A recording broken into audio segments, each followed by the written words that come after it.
মৃত্যুর সাথে সাথে দুনিয়ার সফলতা বিফলতার মূল্যায়ন শেষ। তাহলে প্রকৃত সফলকে আমাকে আপনাকে এটা আগে জানতে হবে, আসলে সফলকে, সফলতাটা কি। আল্লাহ তাআলা কোরআনুল কারীমের মধ্যে জানায় দেন, আসল সফল হলো যে ফামান যুহজিহা আনিন নার ওয়া উদখিলাল জান্নাতা ফাকাদ ফাজ।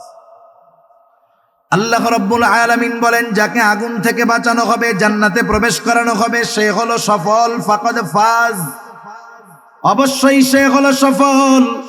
তার মানে সফল হলো সে জান্নাতে যাবে যে, ব্যর্থ হলো সে জাহান্নামে যাবে যে। এই জন্য সফলতা বিফলতার রেজাল্ট, ফলাফল আল্লাহ তাআলা দিবেন কিয়ামতের ময়দানে। আল্লাহ তাআলা বলেন, ওয়া ইন্নামা তুওয়াফাউনা উজুরাকুম ইয়াউমাল কিয়ামা। যেই আয়াতখানা আপনাদের খেদমতে তিলাওয়াত করেছি, ওই আয়াতের মধ্যে আল্লাহ তাআলা 4টি মন্দ কাজের কথা বর্ণনা করে বলেছেন, এই কাজগুলা হলো শয়তানের কাজ। কার কাজ? শয়তানের কাজ। আল্লাহ রাব্বুল আলামিন বলেন, ইয়া আইয়ুহাল্লাযীনা আমানু ইন্নামাল খামরু ওয়াল মাইসিরু ওয়াল আনসাবু ওয়াল আজলামু রিজসুম মিন আমালিশ শাইতান ফাজতানিবুহু লাআল্লাকুম তুফলিহুন। আল্লাহ তাআলা কত মেহেরবান, কত দয়ালু। আল্লাহ রাব্বুল আলামিন শুধু একটা বিষয়ের ব্যাপারে আদেশ করেন এমনটা নয়, আল্লাহ তাআলা যেই বিষয়ের আদেশ করেন সেই বিষয়টা বাস্তবে আমলে কেমনে পরিণত করা যায় সেটাও আল্লাহ তাআলা বলে দেন। যেই বিষয়টার আদেশ আল্লাহ তাআলা করেন সেটা আদেশ হতে পারে, করণীয় হতে পারে, বর্জনীয় হতে পারে। করণীয় কাজ হলে যদি করা হয় লাভ কি, না করলে ক্ষতি কি, তাও আল্লাহ জানায় দেন। বর্জনীয় কাজ হলে তথা নিষেধাজ্ঞামূলক বিষয় হলে ওই কাজটা যদি পরিত্যাগ করি লাভ কি, না করলে ক্ষতি কি, তাও আল্লাহ তাআলা জানায় দেন। আল্লাহ তাআলা জানাইতে বাধ্য ছিলেন না, বরং আল্লাহ তাআলা যে কোনো বিষয়ের আদেশ করা মাত্রই আমরা সেই আদেশটা মান্য করতে বাধ্য। মনে করেন আল্লাহ তাআলা বলছে এটা কইরো না, আমরা আল্লাহ তাআলার কাছে কারণ জিজ্ঞাসা করার অধিকার আমাদের নাই যে আল্লাহ কেন করব না, এই অধিকার আছে? এরপরেও আল্লাহ তাআলা কেন করবা না অথবা কেন করবা, আল্লাহ তাআলা এই বিষয়গুলো আমাদের জানায় দেন। এটা আল্লাহ তাআলার বড় মেহেরবানি। আল্লাহ তাআলা বলেন, ইয়া আইয়ুহাল্লাযীনা আমানু, হে ঈমানদারেরা, ইন্নামাল খামরু ওয়াল মাইসিরু ওয়াল আনসাবু ওয়াল আজলাম রিজসুম মিন আমালিশ শাইতান ফাজতানিবুহু লাআল্লাকুম তুফলিহুন। আল্লাহ তাআলা বলেন, হে ঈমানদারেরা, নিশ্চয়ই তোমরা মদ, জুয়া, মূর্তি পূজার বেদী। আল্লাহ তাআলা এরপরে বলেন, ভাগ্য নির্ধারণ, তীর, সর্প, এইগুলা তো নাপাক শয়তানের কর্ম, তোমরা এইগুলা থেকে বেঁচে থাকো। আল্লাহ রব্বুল আলামিন বলেন, এই কাজগুলা থেকে যদি তুমি বেঁচে থাকতে পারো তোমার লাভটা কি?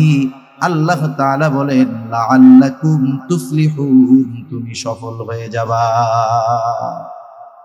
শয়তানের কাজ যদি তুমি বর্জন করতে পারো, বেঁচে থাকতে পারো, তাহলে তুমি সফল হয়ে যাবে। সফলতার সংজ্ঞা আমাদেরকে জানতে হবে। আসলে সফলতা কি আর বিফলতা কি? আমরা তো মনে করি দুনিয়ার জমিনে টাকা পয়সার মালিক যে হলো সে সফল, অল্প দিনে ব্যবসা করে অনেক টাকার মালিক সে সফল ব্যবসায়ী, অল্প দিনে রাজনীতি করে বড় পদ পেয়ে গেছে সফল রাজনীতিবিদ। আসলে সফলতা বিফলতা দুনিয়া সম্পৃক্ত যেইগুলাকে আমরা সফলতা মনে করি এটা ক্ষণস্থায়ী, কারণ এই দুনিয়াটাই তো ক্ষণস্থায়ী। সেজন্য দুনিয়া সম্পৃক্ত যা আছে সব ক্ষণস্থায়ী। দুনিয়া সম্পৃক্ত সফলতা বিফলতা ব্যর্থতা সব ক্ষণস্থায়ী।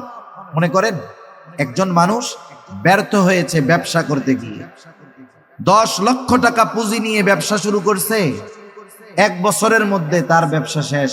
এই লোকটা সফল ব্যবসায়ী না ব্যর্থ ব্যবসায়ী?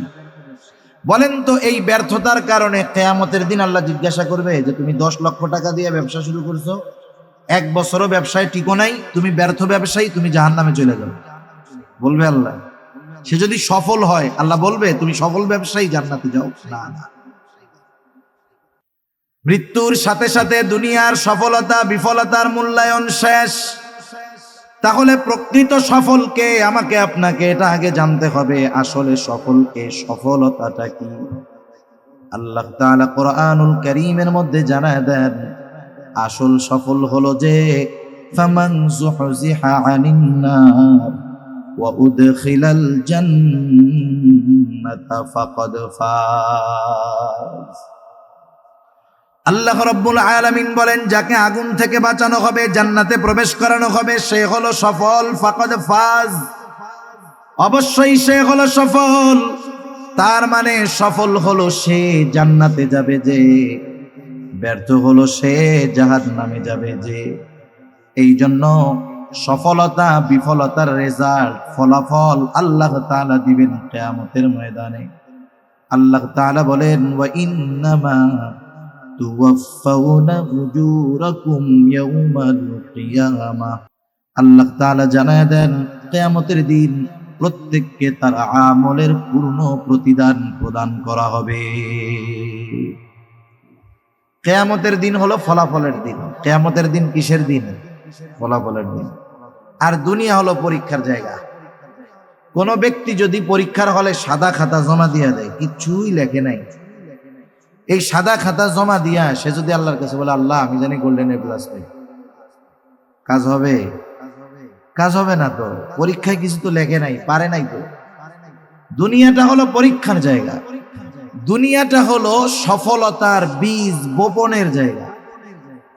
যে দুনিয়াতে সফলতার বীজ বপন করবে, অর্থাৎ আল্লাহ তাআলার আদেশ নিষেধ মেনে চলবে, সে সফলতার বীজ বপন করলো দুনিয়ায়, আর এর ফল সে ভোগ করবে কিয়ামতের দিন। সুবহানাল্লাহ। এজন্য আল্লাহ রাব্বুল আলামিন জানায় দিলেন, বান্দা তুমি যদি সফল হতে চাও, শয়তানের কাজগুলা বাদ দিয়ে দাও। এই আয়াতের মধ্যে আল্লাহ রাব্বুল আলামিন শয়তানের 4টি কাজের কথা বর্ণনা করেছেন। কয়টি কাজ? 1 নাম্বার, আল্লাহ রাব্বুল আলামিন বলেন, ইয়া আইয়ুহাল্লাযীনা আমানু ইন্নামাল খামরু ওয়াল মাইসির ওয়াল আনসাবু ওয়াল আজলাম। 1 নাম্বার, আল্লাহ তাআলা বলেন, হে ঈমানদারেরা, আল্লাহ তাআলা বলেন, হে ঈমানদারেরা, তোমরা মদ থেকে বিরত থাকো তথা মদ থেকে বেঁচে থাকো। এখানে যে উদ্দেশ্য শুধু মদ খাওয়া থেকে বাঁচো এমনটা নয়, বরং হাদিসের মধ্যে আসছে মদ সম্পৃক্ত, মদের সাথে যেই মানুষটা যে কোনো ভাবে সম্পৃক্ত হোক না কেন, প্রত্যেকের উপরেই আল্লাহ তাআলার লানত। মদ যে খায় তার উপরে আল্লাহর লানত, মদ যে বিক্রয় করে তার উপরে আল্লাহর লানত, মদ যে প্রস্তুত করে তার উপরে আল্লাহ তাআলার লানত, মদ যে রিফাইন করে তার উপরে আল্লাহ তাআলার লানত, মদ যে বহন করে তার উপরে আল্লাহ তাআলার লানত, মদ যে ডিস্ট্রিবিউশন করে, বিতরণ করে, তার উপরে আল্লাহ তাআলার লানত।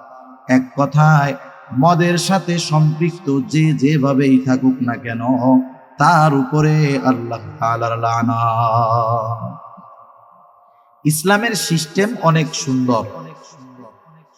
আল্লাহ তাআলার সিস্টেম কত সুন্দর! যখন আল্লাহ তাআলা কোনো বিষয়ের আদেশ করেন অথবা নিষেধ করেন, ওই আদেশ অথবা নিষেধ যেন বান্দা সহজে বাস্তবায়ন করতে পারে, এজন্য ওই অপরাধ সংগঠিত হওয়ার যত পথ, যত মত, যত পদ্ধতি থাকে, সবগুলাকেও আল্লাহ তাআলা বন্ধ করে দেন। আল্লাহ তাআলা শুধু বলেন নাই জেনা করতে, আল্লাহ শুধু নিষেধ করেন নাই, জেনা সংগঠিত হওয়ার রাস্তাগুলাও আল্লাহ বন্ধ করে দিয়েছেন। আল্লাহ তাআলা জেনা সংগঠিত হওয়ার রাস্তাগুলাও বন্ধ করে দিয়েছেন। বেগানা নারী পুরুষ একে অপরকে দেখতে পারবে না। সুন্দর মিষ্টি ভাষায় বেগানা নারী পুরুষ পরস্পরের সাথে কথা বলতে পারবে না। কেন? এই কারণগুলা থেকে একটা সময় ধর্ষণের মতো, জেনা ব্যভিচারের মতো অপরাধ সংগঠিত হয়ে যায়। ঠিক কিনা বলেন? এজন্য এই অপরাধ সংগঠিত হতে পারে এমন যেই পথগুলাও আছে, ইসলাম ওই পথগুলাকেও আটকায় দিয়েছে। সুবহানাল্লাহ। এটা আল্লাহ তাআলার বড় রহমত যে গুনাহ করতে মানা করছে বাকি সব খোলা রাখছে, এমন নয়। সব কিছু বন্ধ করে দিয়ে এরপরে আল্লাহ তাআলা বলছে এগুলা করা যাবে না। বান্দা যখন ওই ছোটগুলা মানবে বড়টার থেকে এমনিই বেঁচে থাকবে। সেজন্য মদের সাথে সম্পৃক্ত যারা আল্লাহ তাআলার লানত প্রাপ্ত তারা, এজন্য মদের থেকে আমাদেরকে বাঁচতে হবে। আফসোসের বিষয় আজকে মদ্যপান আমাদের দেশে 92% মুসলমানের দেশে এটা সহজলভ্য হয়ে গেছে। আজকে তো অনেক জায়গায় মদের নাম পরিবর্তন করে মানুষকে পান করানো হয়, মদের নামকে পরিবর্তন করে মানুষকে খাওয়ানো হয়। শুধু তাই না, অনেক জায়গায় মদের বোতলের মধ্যে আরবিতে হালাল শব্দ লিখে দেয়। অ্যালকোহলের বোতলের মধ্যে, মদের বোতলের মধ্যে আরবি লেখা থাকে, আবার লেখা থাকে হালাল। কয়েকদিন আগে এক জায়গায় দেখতেছি একটা ছবির মধ্যে দেখলাম লেখা যে হালাল শুকরের গোশত। নাউজুবিল্লাহ, আল্লাহ হেফাজত করুক। চিন্তা করে দেখেন, শুকর সে যে প্রজাতির হোক না কেন, শুকর যে প্রজাতির হোক না কেন, শুকরের গোশত নিঃসন্দেহে কি বলেন তো হারাম। সেজন্য মদের নাম পরিবর্তন করে যা কিছু করা হোক না কেন, বানানো হোক না কেন, প্রত্যেক অবস্থায় শুকরের গোশত যেমন হারাম, মদটাও এরকম হারাম। অবাক হয়ে যাবেন, আমাদের দেশে এনার্জি ড্রিঙ্ক পাওয়া যায় না বাজারে। আমি কোনো কোম্পানির নাম বলতেছি না। এই এনার্জি ড্রিঙ্ক গুলার মধ্যে অ্যালকোহল দেওয়া থাকে। এই এনার্জি ড্রিঙ্ক যারা প্রতিনিয়ত পান করে, একটা সময় ওই পান করতে করতে এতটা অভ্যস্ত হয়, ওই এনার্জি ড্রিঙ্ক এক সময় তার পান না করলে ভালো লাগে না, একটা নেশার মতো হয়ে যায়। ওইটা ওকে পুরাপুরি নেশাগ্রস্ত করে ফেলে না, কিন্তু ওইটার প্রতি ওর আকাঙ্ক্ষা আস্তে আস্তে বাড়ায় দেয়। আল্লাহ না করুন, এটা আস্তে আস্তে তার মাদকতার দিকে তাকে নিয়ে যেতে পারে। সেজন্য বাজারের এনার্জি ড্রিঙ্ক গুলাও আমাদের পরিত্যাগ করার দরকার। এই মদ কত গুরুত্বপূর্ণ একটি বিষয় ছিল আরবের মানুষের কাছে। আরবের মানুষের কাছে সবচাইতে প্রিয় যেই জিনিসগুলা ছিল এর মধ্যে একটা ছিল মদ। মদ ছাড়া তাদের চলতই না। আর আমাদের বহির্বিশ্বের দেশগুলায় অনেক জায়গায় এমন আছে, আত্মীয় স্বজন আছে আমাদের অনেক বাইরে, আপনাদেরও আছে, জিজ্ঞাসা করে দেখবেন। পৃথিবীর এমন এমন দেশ আছে যেই জায়গায় হাফ লিটার পানির দামের চাইতে হাফ লিটার মদের দাম কম।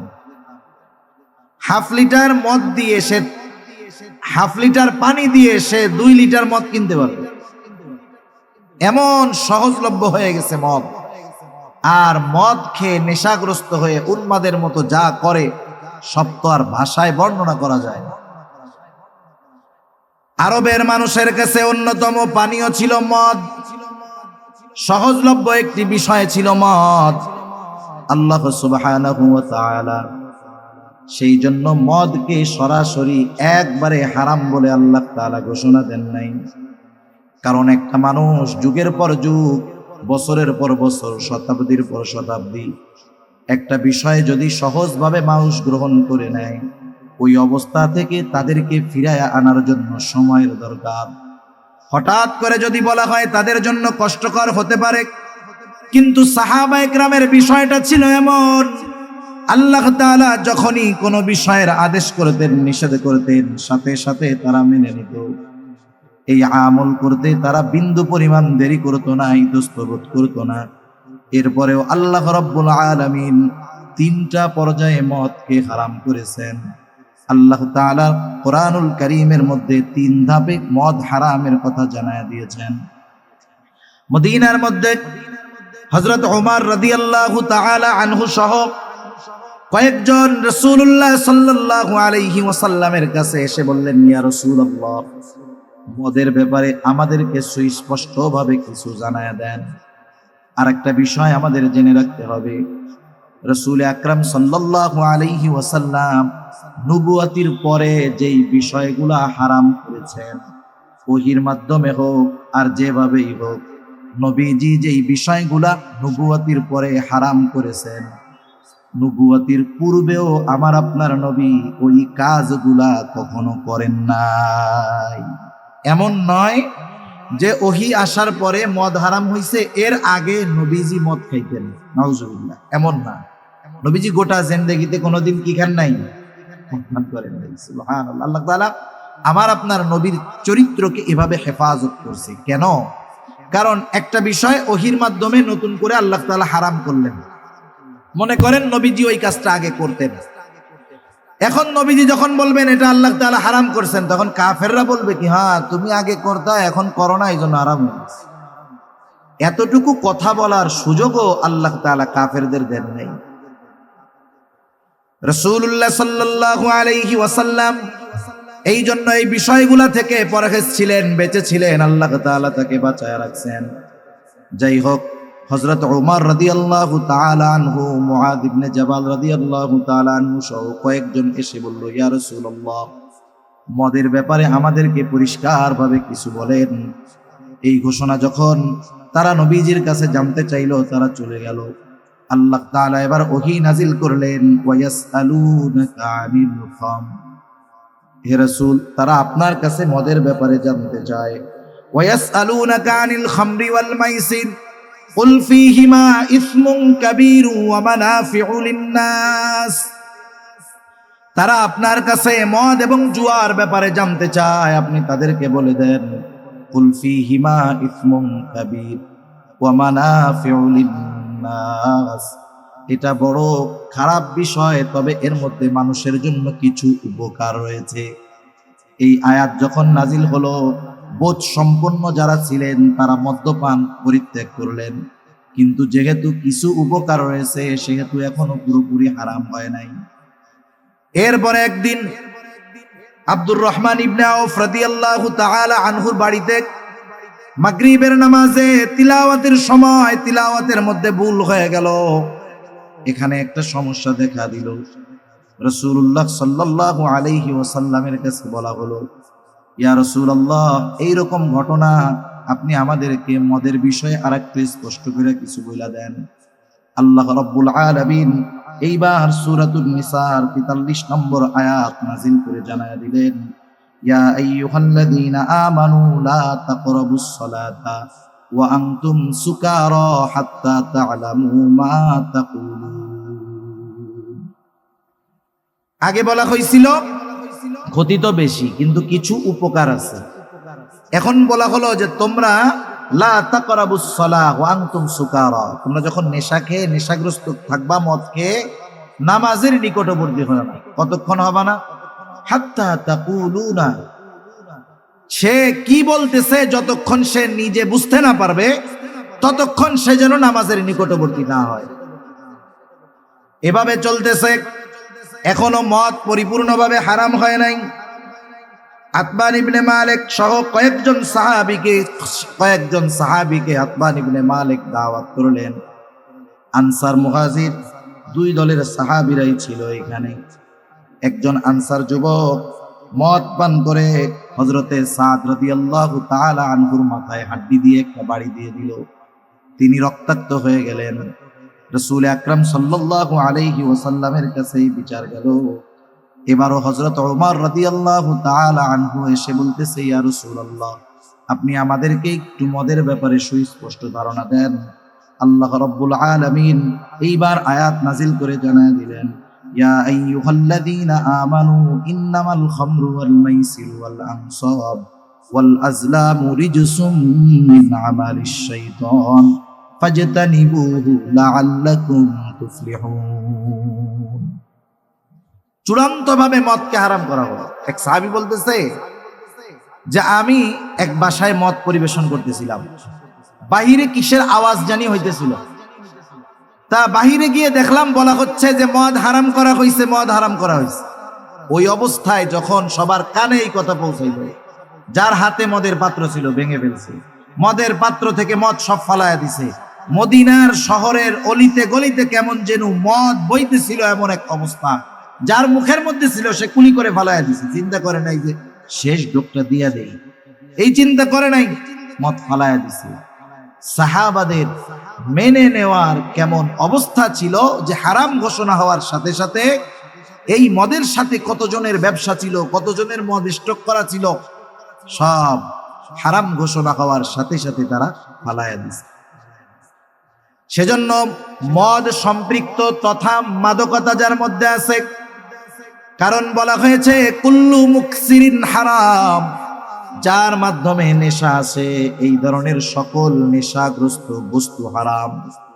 সেজন্য আমাদের খেয়াল রাখতে হবে, শুধু নেশা মদ যে হারাম তা না, গাঁজাও হারাম, ফেন্সিডিল হারাম, ইয়াবা খায় এগুলাও হারাম। কারণ এগুলার মধ্যে পান করার কারণে, খাওয়ার কারণে মানুষের মস্তিষ্ক বিকৃত হয়ে যায়। সে যা না পারে তাও বলে, যে সম্পর্কে জানা তাকে তাও বলে, ঠিক না? বলে কত উল্টাপাল্টা কথা বলে, থাক সেগুলো বাদ দেন। সোজা কথা হলো মদের সাথে মুমিনের সম্পৃক্ত থাকতে পারবে না। মুমিন মদ বিক্রয় করতে পারবে না, মদ সরবরাহ করতে পারবে না। এক কথায় মাদকতা যার মধ্যে আছে এমন কিছুর সাথে মুসলমানের সম্পৃক্ততা থাকবে না। আল্লাহ আমাদের সকল প্রকার মাদকীয় বিষয় থেকে হেফাজত করুক। এখন বলেন, যেই পরিবারে একজন মাদকাসক্ত আছে সে পরিবারের অবস্থাটা কি?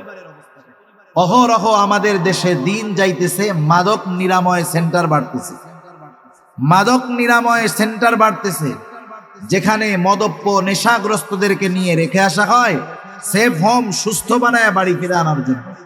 তার মানে কি, দিন যাচ্ছে আমাদের দেশে মদ সেবনকারী মাদকাসক্ত এটা আরো বাড়তেছে। মাদকাসক্ত তার যখন নেশার চাহিদা উঠে সে দুনিয়ার সব কিছু করতে তৈয়ার থাকে। বিশেষ করে শহরাঞ্চলে, ঢাকা শহরের মধ্যে আছে একজনকে শুধুমাত্র একটু গাঁজা, একটু ফেন্সিডিলের লোভ দিলে সে একটা মানুষকে খুন করে ফেলতে পারবে, তার গায়ে লাগবে না একটু। আবার দেখেন অহরহ ঘটনা আমাদের সামনে আছে। বাংলাদেশের প্রসিদ্ধ একটা জেলার নাম না বলি, বাবা নেশার টাকা দেয় নাই, বাবাকে মেরে ফেলছে, মাকে মেরে ফেলছে। আর এই প্রসিদ্ধ ঘটনা, ওই যে পুলিশের স্পেশাল ব্যুরোর একজন অফিসার ছিলেন মাহফুজ, তার মেয়ে ঐশী মাদকাসক্ত হওয়ার কারণে মা বাবাকে ঠান্ডা মাথায় খুন করে ফেলছে।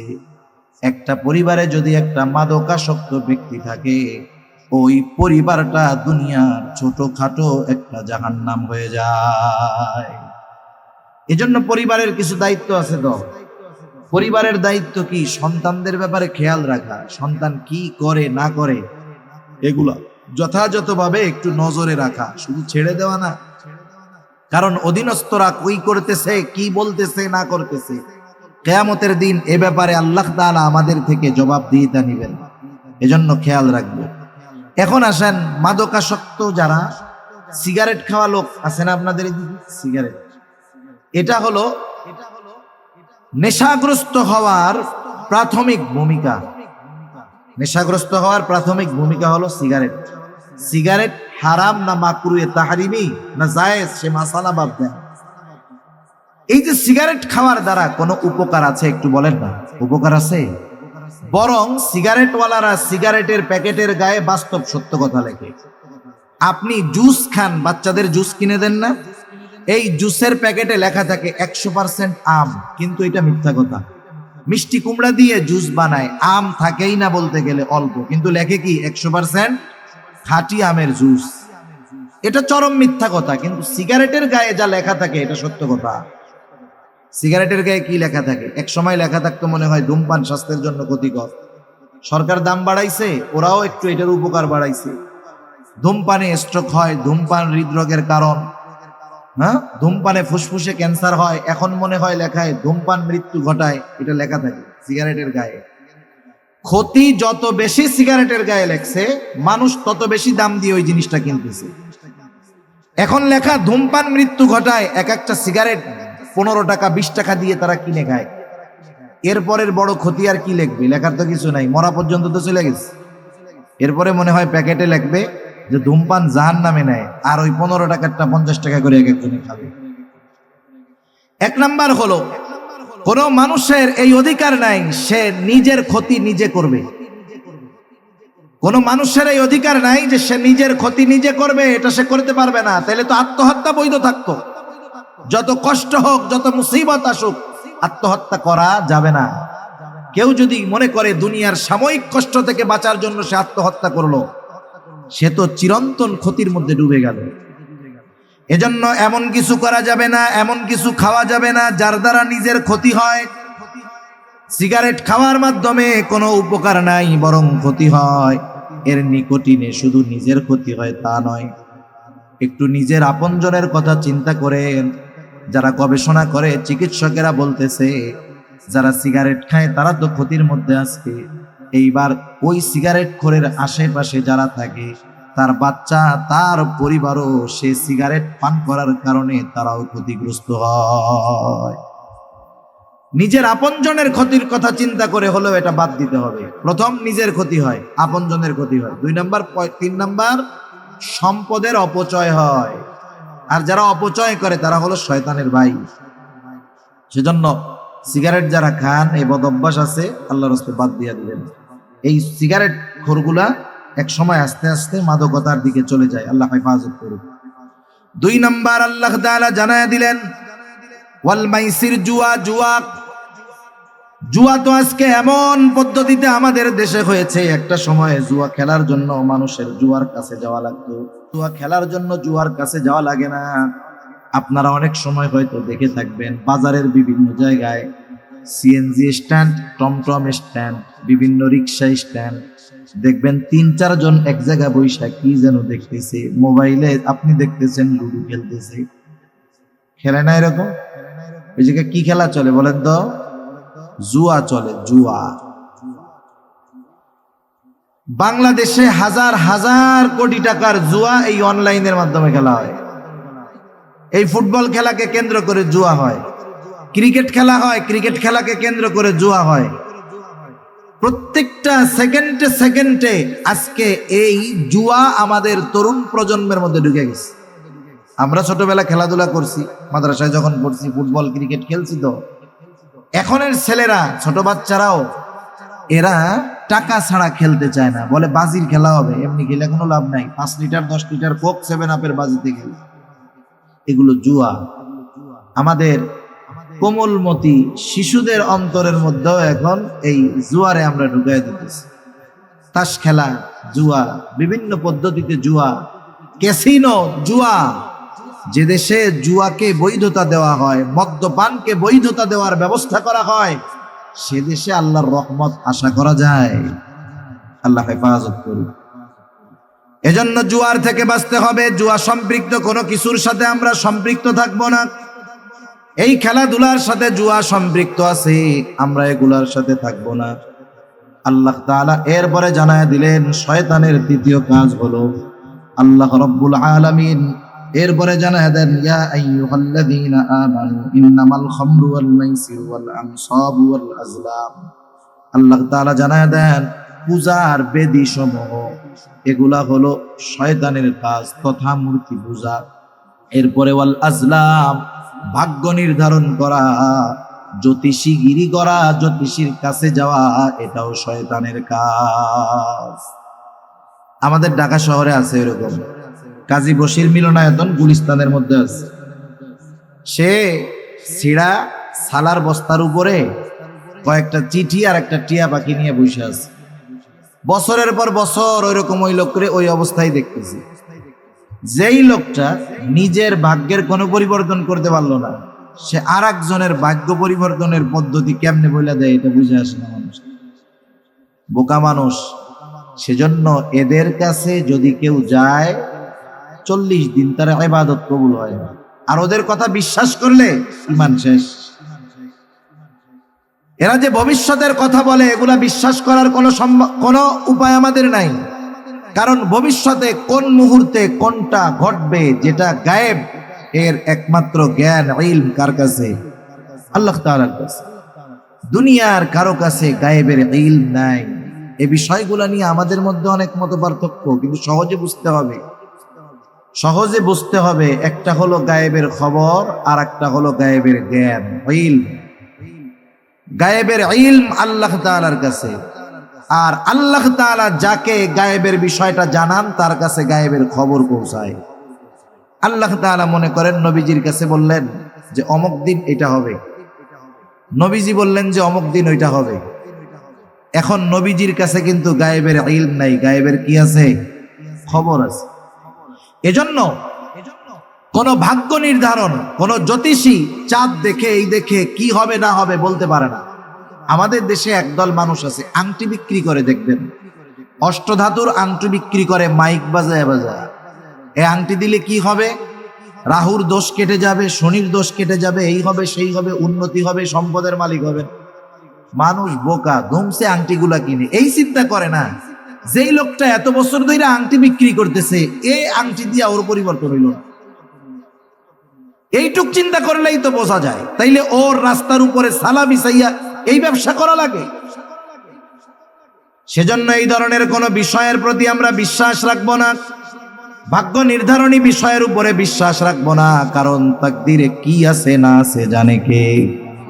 আমরা ছোটবেলায় মক্তবের মধ্যে পড়েছি ওয়াল কদরি খাইরিহি ওয়া শাররিহি মিনাল্লাহি তাআলা। তাকদীরের ভালো মন্দ সব কার তরফ থেকে হয়? একটু জোরে বলেন। আল্লাহ তাআলা কোরআনুল কারীমের মধ্যে জানায় দিলেন, বান্দা এই চারটা কাজ হলো শয়তানের কাজ।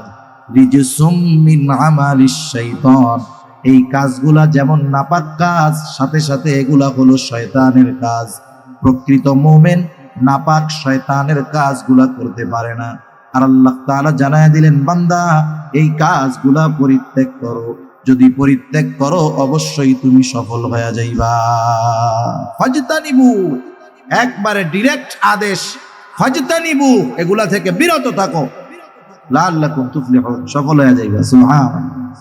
এখন দেখেন, আমি আগেই কইছিলাম যে আল্লাহ তাআলা যখন কোনো নিষেধ করেন, এই নিষেধের মান্য করলে উপকার কি আল্লাহ তাআলা জানায় দিলেন। প্রথম ক্ষতি জানাইলেন যে এই কাজটা হলো নাপাক, এই কাজগুলা শয়তানের কাজ, সুতরাং বিরত থাকো। বিরত থাকলে লাভ কি? সফল হয়ে যাবা, জান্নাতি হয়ে যাবা। এরপরে আল্লাহ সুবহানাহু ওয়া তাআলা শয়তানের কাজ, যে শয়তান এই কাজগুলা দিয়ে আমাদের মধ্যে কি করতে চায় আল্লাহ তাআলা সেটাও বলে দেন।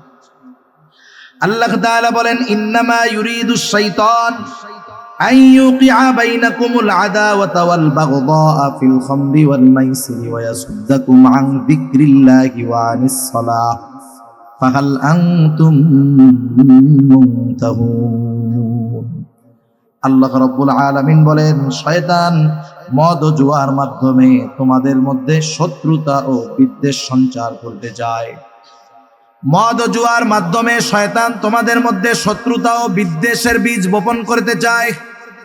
কারণ এদেশে হাজার হাজার ঘটনা আছে, জুয়া খেলাকে কেন্দ্র করে মারামারি খুনোখুনি এদেশে হয়েছে। আমি দেখেছি আমাদের অঞ্চলেও হয়েছে এই ধরনের কাজ। বিভিন্ন জায়গায় বৈশাখী মেলা হয়, বিভিন্ন বিষয়কে কেন্দ্র করে মেলা হয়। এই ধরনের মেলাগুলার মধ্যে সবচাইতে জমে হলো জুয়ার আসর। বেশ কয়েক জায়গায় এইগুলাকে কেন্দ্র করে খুনোখুনি মারামারি হয়ে গেছে।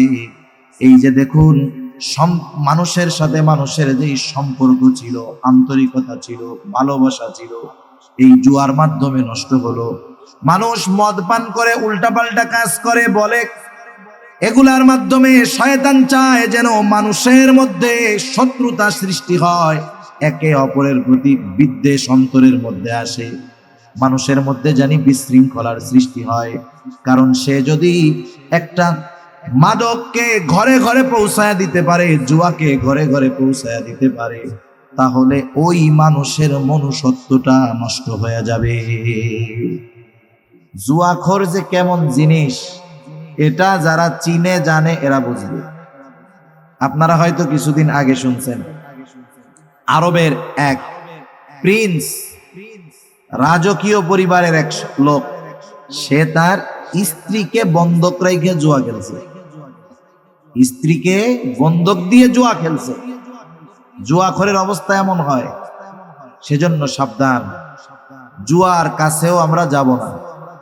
কারণ যাব না কেন? এক নম্বরে যাইতে নিষেধ করছে কে? এটা নাপাক কাজ, শয়তানের কাজ। না করলে সফল হব, যদি করি শয়তান এই চক্রান্তের মাধ্যমে আমাদের পারস্পরিক মোহাব্বত ভালোবাসা দূর করে শত্রুতার বীজ বপন করতে চায়। ঠিক কিনা বলেন? এরপরে আল্লাহ রাব্বুল আলামিন জানায় দেন, আর আল্লাহ তাআলা কি চান, কোন কারণে এই বিষয়গুলা থেকে মানা করলেন। আল্লাহ রাব্বুল আলামিন বলেন, আল্লাহ তাআলা চান যে তোমরা আল্লাহ তাআলার পথে ফিরে আসো। শয়তান শুধু শত্রুতা আর বিদ্বেষের বীজ আমাদের অন্তরে বপন করে দেয় না, ওয়ায়াসুদ্দাকুম আন যিকরিল্লাহি ওয়া আনিস সালাহ, সে আল্লাহর স্মরণ এবং নামাজ থেকে বাধা প্রদান করে, ঠেকায় রাখে এই কর্মগুলার মাধ্যমে, এই কাজগুলার মাধ্যমে সে আল্লাহর পথে বাধা সৃষ্টি করে। এই কাজগুলার মাধ্যমে সে আমাদেরকে দিন থেকে সরায় রাখতে চায়, আল্লাহকে ভুলায় রাখতে চায়, নামাজ থেকে ভুলায় রাখতে চায়। আর যারা আল্লাহর জিকির থেকে গাফেল, আল্লাহ বলেন তারা ক্ষতিগ্রস্ত। আল্লাহ রাব্বুল আলামিন কোরআনুল কারীমের মধ্যে বলেন, ইয়া আইয়ুহাল্লাযীনা আমানু লা তুলহিকুম আমওয়ালুকুম ওয়ালা আওলাদুকুম আন যিকরিল্লাহ ওয়া মান ইয়াফআল যালিকা ফাউলাইকা হুমুল খাসিরুন। আল্লাহ তাআলা জানায় দেন, তোমাদের মাল সম্পদ সন্তান এগুলা জানি আমি আল্লাহর স্মরণ থেকে তোমাদেরকে গাফেল না করে দেয়। এই জন্য দুনিয়ায় যে দুনিয়া কামাই করতে গিয়া সন্তান সম্পদের কারণে আল্লাহর জিকির থেকে গাফেল হয়ে যায়, নামাজ থেকে গাফেল হয়ে যায়, আল্লাহ তাআলা বলেন সে ক্ষতিগ্রস্ত। আর আল্লাহর ভাষায় যে ক্ষতিগ্রস্ত তার ঠিকানা যে জাহান্নাম, এ ব্যাপারে কোনো সন্দেহ নাই। এই জুয়া, জুয়ারি, জুয়া সম্পৃক্ত বিষয়, মদ সম্পৃক্ত বিষয়, এগুলা দিয়ে শয়তান আমাদেরকে আল্লাহ তাআলাকে ভুলাইয়া দিতে চায়, আল্লাহর আদেশ নিষেধ ভুলাইয়া দিতে চায়, আল্লাহর নাফরমানি আমাদের দ্বারা করাতে চায়, নামাজ থেকে আমাদেরকে ফিরায় রাখতে চায়। এখন বলেন, যেই কর্মের মাধ্যমে এই আল্লাহর জিকির, আল্লাহর স্মরণকে ভুলে থাকতে হবে, যেই কর্মের মাধ্যমে নামাজ ছুটে যাবে, সেই কাজ করা যাবে? একটু জোরে বলেন না, করা যাবে? সেটা যে কাজই হোক, বুজুর্গানে দিন বলেন, সেটা যে কাজই হোক, এমন কাজ করতে গিয়ে আল্লাহ এবং আল্লাহর স্মরণ থেকে গাফেল হয়ে যেতে হয়, এমন যে কোনো কাজ থেকে বিরত থাকা আমাদের জন্য আবশ্যক। এরপরে আল্লাহ রাব্বুল আলামিন কত আবেগের সাথে বলেন, ফাহাল আনতুম মুনতাহুন, যেই কর্মগুলার মধ্যে এত ক্ষতি, তবুও কি তোমরা এই কাজগুলা থেকে বিরত হবা না? আল্লাহ তাআলা কত সুন্দরভাবে বান্দাদেরকে আবেগের সাথে জানায় দিলেন, বান্দা এই মন্দ কাজগুলা থেকে বিরত থাকো, তুমি সফল হয়ে যাইবা।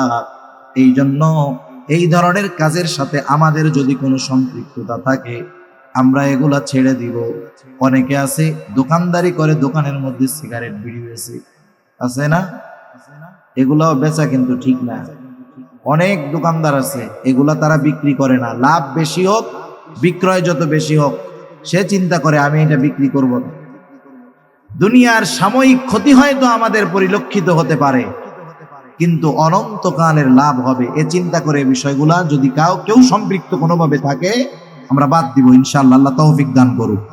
বাকি আর দুইটা গুনার কথা আমার বলতে হবে, এই জন্য একটু তড়িঘড়ি করতেছি। একটা হলো সুদ। সুদ, সুদ চিনেন তো? সুদ, আহা, সুদ আমাদের দেশে এমন ভাবে সমাজে রন্ধ্রে রন্ধ্রে পৌঁছায়া দিয়েছে ইসলাম বিদ্বেষীরা, যে সাধারণ অনেক মানুষ সুদকে বৈধ মনে করে খায়। সুদ হলো এমন এক হারাম যেটা কখনো জায়েজ হওয়ার সম্ভাবনা নাই। কিছু হারাম কিছু সময় হালাল হয়। কেমনে? মনে করেন একজনটা দুই বোন, এই দুই বোনের একজনের বিয়ে হয়েছে না একজনের সাথে, ওই লোকের সাথে সহোদর বোনের এক বোন বিবাহ বন্ধন থাকা অবস্থায় তার শালি তার জন্য কি বলেন তো? হারাম, বিবাহ করতে পারবে না। মনে করেন এইবার বোন মারা গেছে, ইদ্যত পালন শেষ, এইবার শালি হারাম থাকবে না বিবাহ করা তার জন্য হালাল হয়ে যাবে? কিছু কিছু হারাম কিছু কিছু সময় কিছু কিছু কারণে হালাল হয়, আবার কিছু কিছু হারাম কিছু কিছু সময় জায়েজ হয়, হালাল হয় না, জায়েজ হয়। যেমন শুকরের গোশত। মনে করেন একজন বিজ্ঞ ডাক্তার, দিনদার ডাক্তার রোগীর চেক করে বলতেছে, একে যদি বাঁচাতে হয় তাইলে একে শুকরের গোশত খাওয়াইতে হবে, যদি এর জীবন বাঁচাইতে হয় শুকরের গোশত খাওয়াইতে হবে। তাহলে জীবন বাঁচানোর স্বার্থে ওষুধ হিসাবে শুকরের গোশত তাকে খাওয়ানো জায়েজ আছে, হালাল হয় নাই, কিন্তু কি হয়েছে? জায়েজ হয়েছে। কারণে একটু কর না, কোন রোগ হইলে ডাক্তার বলবে যে এরে যদি বাঁচাইতে হয় তাইলে এর সুদ খাওয়াইতে হবে, তাইলে সুদ কোনো সময় জায়েজ হওয়ার সম্ভাবনা নাই। অল্প সময় বলতেছি আমাদের দেশের পরিস্থিতি কি। অনেক মানুষ সুদের টাকা খায়, সুদের টাকা খেয়ে আবার আলহামদুলিল্লাহ বলে। সরকারি চাকরি করত, 20,000 টাকা বেতন পায়, চাকরি শেষ, এখন মসজিদে অনেক সময় দেয়। 20,000 টাকা যখন বেতন পাইতো, পরিবার চলতে তার জন্য খুব কষ্টকর হয়ে যাইত। এখন চাকরি নাই, কিন্তু আগের মতো টেনশন পেরেশানি নাই, নামাজ কালাম পড়ে খুব উৎফুল্ল উৎফুল্ল ভাব। জিজ্ঞাসা করা হলো, চাচা সংসার এখন কেমন ভাবে চলতেছে? বলে আলহামদুলিল্লাহ আগের চাইতে ভালো চলতেছে। কেমনে? এখন তো চাকরি বাকরি নাই। বলে অসুবিধা নাই, চাকরি যখন শেষ হইছে, চাকরি শেষ হওয়ার পরে একসাথে 50 লক্ষ টাকা পেয়েছি, টাকাগুলা কোনো কাজে নষ্ট করি নাই, একবারে সোনালী ব্যাংকে নিয়ে ফিক্সড ডিপোজিট করে রাখছি। মাস শেষে 50,000 টাকা পাই, আগে পাইতাম 20,000, পুরা মাস চাকরি করে পাইতাম 20,000, এখন চাকরি ছাড়া পাই 50,000। আলহামদুলিল্লাহ খুব ভালো আছে। টাকা কিসের? জোরে কন না, কিসের? সুদের টাকা খাইয়া কি কইতেছি আলহামদুলিল্লাহ। একদিন এক লোক আইসা প্রশ্ন করতেছে, জিজ্ঞাসা করে, কিছু জিজ্ঞাসা আছে আসলে জানতে চাওয়ার জিজ্ঞাসা, কিছু জিজ্ঞাসা আছে সে চায় তার মন মতো জানি বলা হয়, আর কিছু জিজ্ঞাসা আছে বেহুদা হয়রানি করা। তা আইসা বলতেছে যে হুজুর, এই যে ব্যাংকে আমরা টাকা রাখি, আমাদেরকে যে ইন্টারেস্ট দেয়, এটা হুজুর জায়েজ না? হুজুর জায়েজ না? বলেন তো, মানুষ যদি জানতে চায় প্রশ্নের ভঙ্গিমা কি এরকম থাকে নাকি? তার মানে সে যেভাবে বলতেছে তার উদ্দেশ্য যে হুজুর যদি খালি কোনো মতে জায়েজ বলে কাম সারা। আমাদের দেশে কিছু মানুষ আছে, এরা যখন মন মতো মাসআলার উত্তর কারো কাছে পায়, ওর কাছে দৌড়ে যায়। এখন এক লোক শয়তানে ধরছে, যাই হোক স্ত্রীর সাথে গ্যাঞ্জাম লাগছে, কথা কাটাকাটি হয়েছে। শয়তান কিন্তু ওই সময় আইসা স্বামী স্ত্রী দুইজনের মাথার মধ্যেই এমন রাগ ঢুকায়া দেয়, স্ত্রীরে বলে, এই তোর কত যোগ্যতা, তোর এর ঘরে থাকার দরকার। এবার মহিলা মানুষ তো বলে, এই তোমার মতো বেটার সংসার না করলে আমার কি আসে যায়, দাও দাও ছেড়ে দাও, আমি জায়গা বাপের বাড়ি। এইবার শয়তান ওই স্বামীর কাছে আসে, বলে তুই ইনকাম করে খাওয়াস, তোর হাত আছে পা আছে, ওই রকম সাইডটা তোর ঘর, তুই পালতে পারবি, ওটা বাদ দে। এই শয়তানের ধোকায় কি করে, একসাথে 3 তালাক দিয়ে দিছে। শয়তানের কাজ শেষ, শয়তান আর ওই জায়গায় থাকবে? ও চলে গেছে। এইবার যখন আশেপাশের লোকজন বলে, করলেন কি আপনি, কি করছেন, স্ত্রী তো নাই আপনার এখন। এইবার শয়তান দুইজনের মধ্যে এসে মোহাব্বত জ্বালা দেয়, একে অপরের প্রতি ভালোবাসা বাড়াইয়া দেয়। এখন সারা দেশের মানুষ তো জানে যে 3 তালাক দিয়ে দিছে। একজন বুদ্ধি দিছে, যা তুই এক কাজ কর, ওই জিরি মাদ্রাসায় গিয়া মাসালাটা নিয়ে আয়। জিরি মাদ্রাসায় গিয়া বলছে, কয় বউ তো আর তোমার নাই, পটিয়া গেছে নাই, হাটহাজারি গেছে নাই। এখন আর একজন বলে, শোন ওই জায়গায় এক হুজুর আছে, ওনার কাছে যা। ওই হুজুরের কাছে গেছে, হুজুর আবার ডিজিটাল হুজুর আছে না, ডিজিটাল হুজুর, কিছু ঘোমটা দেওয়া হুজুর তো কিছু আছে। যা বলছে, আরে 3টা কেন, তুই যদি 1000ও দিতি একটাই হইতো, বউ তোর আছে, যা। এবার ও এলাকায় এসে কি করবে, এই স্ত্রীর সাথে সংসার শুরু করবে। কেউ যদি কিছু বলে, পটিয়া মাদ্রাসার হুজুর কিছু জানে, জিরি মাদ্রাসার হুজুর কিছু জানে, ওই যে ওই হুজুরের কাছে জিগাও, বড় শায়েক ফতোয়া নিয়ে আসছি, জায়েজ আছে। মানুষের অভ্যাস হলো, মানুষ ওই হুজুরকে পছন্দ করে বেশি যেই হুজুর তার মন মতো ফতোয়া দেয়। আর কিছু হুজুরও আছে এরকম আমাদের দেশে, এটা ওই যে ইয়াহুদি আলেমরা ছিল, ইয়াহুদি আলেমদের অভ্যাস ছিল, একজন একটা অপরাধ করে তার কাছে আসছে, ওই লোকটা তার কাছে তাওরাত অনুযায়ী ফয়সালা চাইতেছে। এখন ইহুদি চিন্তা করলো যে ওর পক্ষে যদি কোনোভাবে আমি মাসালা ঘুরায় দিতে পারি তাহলে তো লাভ আমার। ওই ইহুদি আলেমরা ওর কাছ থেকে কিছু বিনিময় পেয়ে শরীয়তের বিধানকে, ওহির বিধানকে পরিবর্তন করে ওর পক্ষে রায় দিয়ে দিত। এই ধরনের কিছু ইহুদি মার্কা আলেমও আমাদের সমাজে আছে না নাই? মানুষের অভ্যাস এইটা। যেই হুজুর তার পক্ষে বলে, এটা খেয়াল করে দেখেন, তার মন যেটা কয় সেই অনুযায়ী যার কাছে মাসালা পায় তার কাছে গিয়ে মাসালা জিজ্ঞাসা করে। তা যাই হোক, আইসা জিজ্ঞাসা করার ভাবে বোঝা যায় যে উনি ওনার পক্ষে চায়। তা বলা হলো না, এটা তো হারাম, এটা কিভাবে বৈধ হয়?